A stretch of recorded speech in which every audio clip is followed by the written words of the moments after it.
Hi, this is Dr. Gregory Sadler.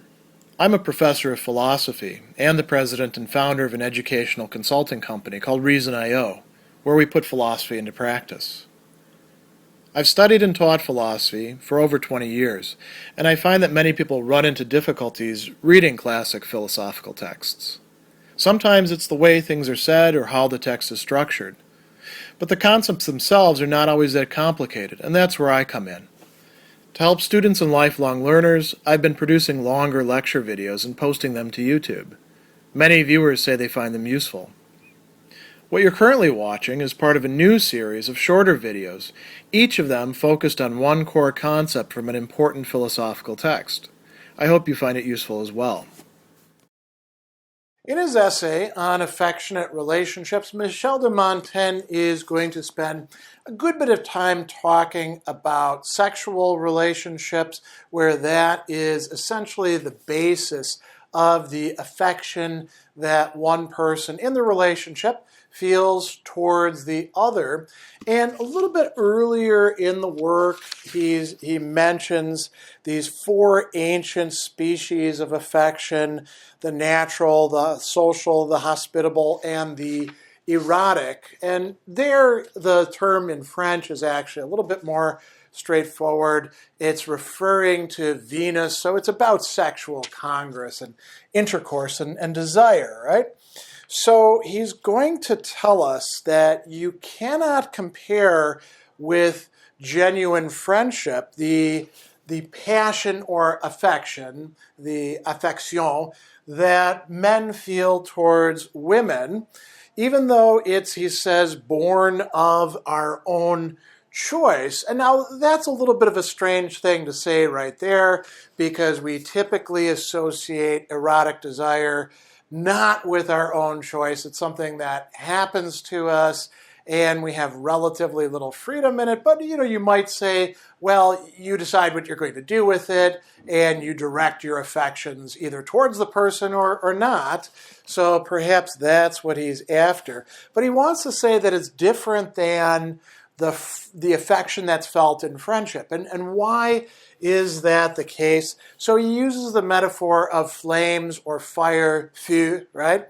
And he says that I must admit the flames of passion, and again, passion is not there in the French, it's just feu, are more active, sharp, and keen, but, so there's an intensity there, but there's also a transitoriness, an ephemerality to it that isn't there in real friendship. He says that the fire is a rash one.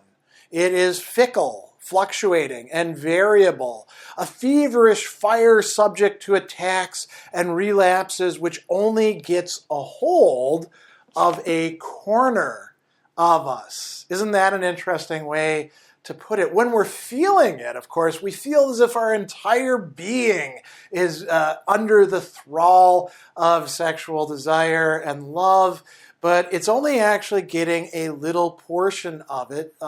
We can't experience with it, he thinks, as much intimacy as we can in the greatest form of friendship.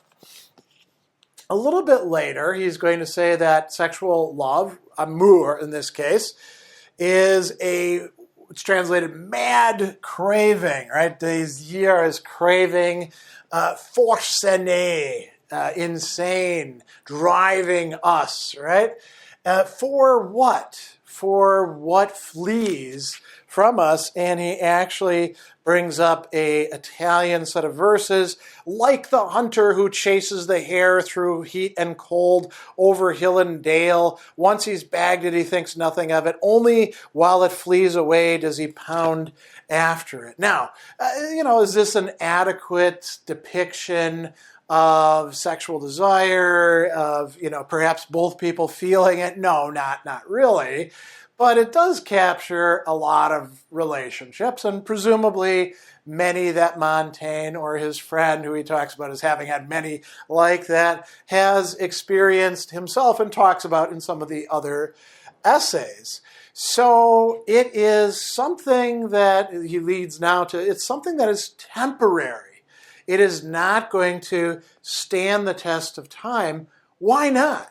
Well, there's two reasons. One is, and there's a little bit of seeming contradictoriness in this, as we'll see in just a bit.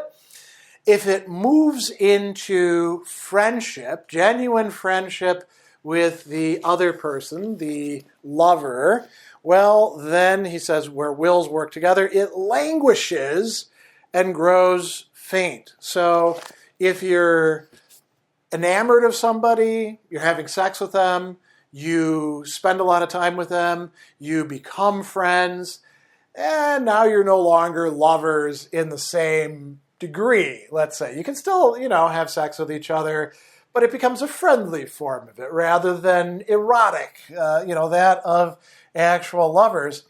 Let's say you don't become friends with them. Well, what happens then? Well, you're still going to find your love fading. Why? Because it's a bodily desire. I mean, there's soul aspects to it as well, but really what you want to do is have sex. You want to get it on. And so he says to enjoy it is to lose it. If you actually do consummate it, well then, your desire has been satisfied, right? The end is in the body. Very funny turn of phrase there, right? You want to get in that body or have that body get in you, depending on which kind of acts you have in mind. And so he says that it is subject to satiety. What is satiety? You had enough. So, think about it in terms of other desires. How many pizzas can you eat? You get a big pizza and you're like, oh man, this smells amazing. I can't wait to bite into it. Let's assume that you actually wait the moment so you don't burn the roof of your mouth and you eat that first slice and you're like, this is awesome, right?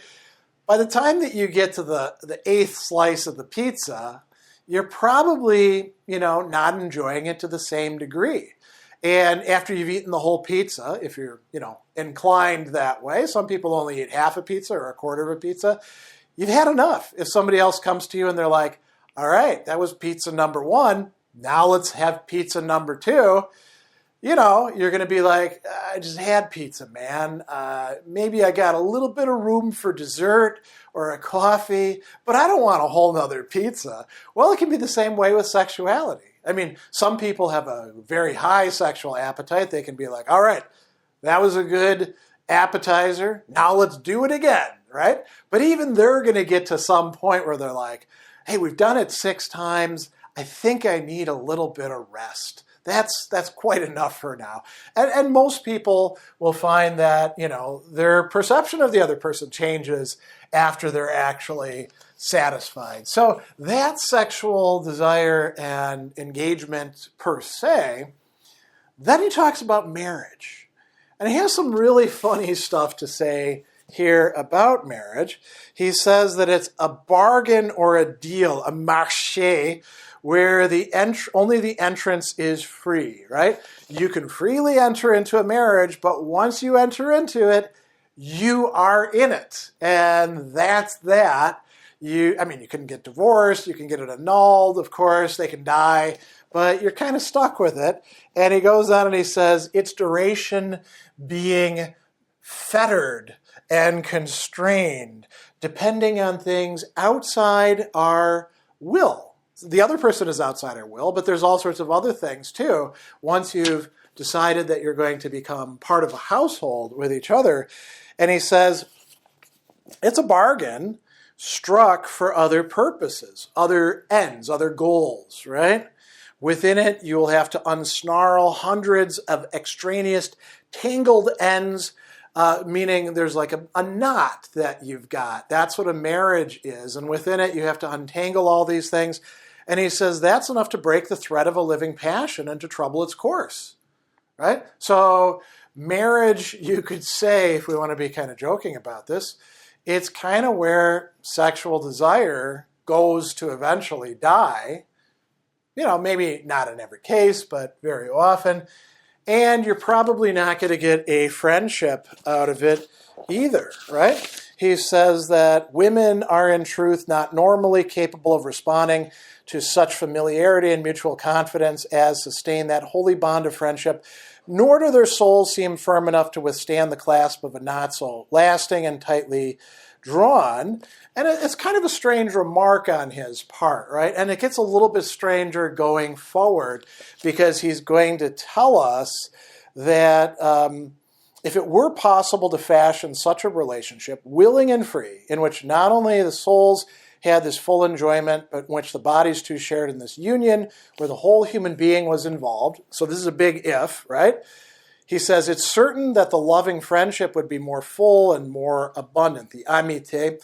And then he says, there's no example yet of women attaining to it, and by the common agreement of the ancient schools of philosophy, she is excluded from it. Now, that is a strange remark, because Montaigne knows of the example of the Cynic philosopher Crates and his wife Hipparchia, also a Cynic philosopher, very loving towards each other.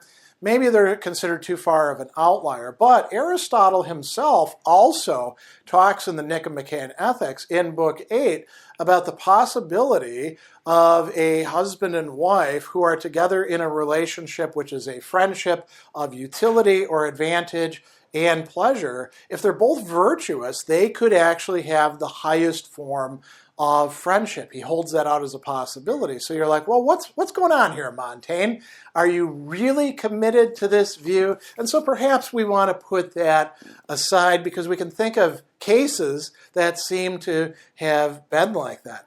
Then he turns to talking about Greek male-male sexual relationships, a very common but ambiguous feature of ancient Greek life, where there would be an older man who is the lover, a younger man who is the beloved. The older man desires the younger man usually gives in, and the younger man is desired on the basis of their beauty, their possibility as an object of sexual attraction, and the older man gives them other things. And so he talks about all sorts of, things like riches, presents, favoritism, in advancement to high office. And then he talks about Plato's Academy. So there is a Platonic form of this, which we see talked about in the Symposium, which Montaigne is drawing upon, where you fall in love not so much with the beautiful body, but the beautiful soul, the potential of the younger lover. And instead of having sex with them, you groom them in a different way for better things. And he says that this could be striking a more firm and durable match. Now, that is going to lead back to friendship of some sort. He tells us that once this general communion had been established, with the more worthy aspect of it fulfilling its duties and predominating, he said it produced fruits useful for private and public life, and it could be helpful for their country. And then he's going to finish up by talking about this as being like what the Stoics defined good love as being. Not love to have sex, but love for somebody else, their soul, you could say. And he gives you the Latin amorem conatum esse amiciate faciende ex pulchritudinis specie. Love is the striving to establish friendship on the external signs of beauty. So you love the person originally because they're beautiful, but it goes in a different direction. So we have three very interesting discussions here of sexual attraction, desire, and love, none of which are completely satisfying from Montaigne's perspective.